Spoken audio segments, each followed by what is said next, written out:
মাননীয় স্পিকার, বিগত সরকারের অপরিকল্পিত বিদ্যুৎ ও জ্বালানি নীতি এবং এই খাতে সীমাহীন দুর্নীতি, লুটপাট, অব্যবস্থাপনা ও অনিয়মের কারণে বিদ্যুতের উৎপাদন ব্যয় বৃদ্ধি পেয়েছে। ক্যাপাসিটি চার্জের নামে বিদ্যুৎ খাতে হরিলুট, অর্থ পাচার হয়েছে।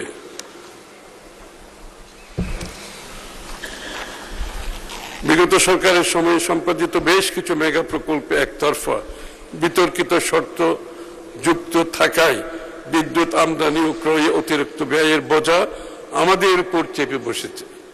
এখানে বার্ষিক ভর্তুকির পরিমাণ 40,000 কোটি টাকা ছাড়িয়ে গেছে। বর্তমানে দেশের স্থাপিত বিদ্যুৎ উৎপাদন ক্ষমতা 28,919 মেগাওয়াট। আমদানি ও অনগ্রিড নবায়নযোগ্য সহ হলেও নিরবিচ্ছিন্ন ও মানসম্পন্ন বিদ্যুৎ সরবরাহ এখনো নিশ্চিত হয়নি। মাননীয় স্পিকার, আমরা দায়িত্ব গ্রহণের পর বিদ্যুৎ খাতের উন্নয়নে সর্বোচ্চ গুরুত্ব প্রদানের পাশাপাশি বিদ্যুৎ উৎপাদন, সঞ্চালন ও বিতরণে স্বল্প, মধ্য, দীর্ঘমেয়াদী পরিকল্পনা গ্রহণ ও বাস্তবায়নের উদ্যোগ গ্রহণ করেছি।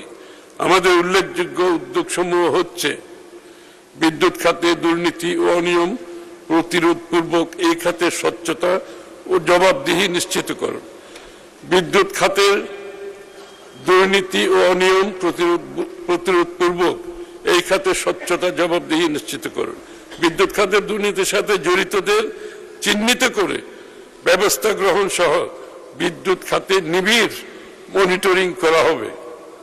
অদক্ষ বিদ্যুৎ কেন্দ্রগুলোকে বন্ধ করা, প্রয়োজনীয় ক্ষেত্রে আধুনিকায়ন এবং লিস্ট কস্ট জেনারেশন পরিকল্পনা বাস্তবায়ন, ক্যাপাসিটি চার্জ ও বিদ্যুৎ ক্রয় চুক্তি পর্যালোচনার মাধ্যমে এই খাতে আর্থিক স্বচ্ছতা নিশ্চিতকরণ হবে।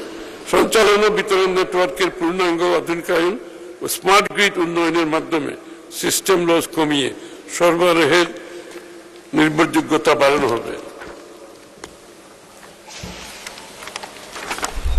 পরিবেশ বান্ধব ও টেকসই জ্বালানি ব্যবস্থা গড়ে তুলতে 2030 সালের মধ্যে মোট বিদ্যুৎ চাহিদার 20% বিদ্যুৎ নবায়নযোগ্য জ্বালানি খাত থেকে উৎপাদন।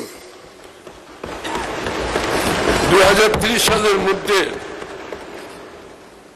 বিদ্যুৎ উৎপাদন ক্ষমতা 35,000 মেগাওয়াটে উন্নীতকরণ এবং সঞ্চালন লাইন 25,000 সার্কিট কিলোমিটার সম্প্রসারণ করা হবে।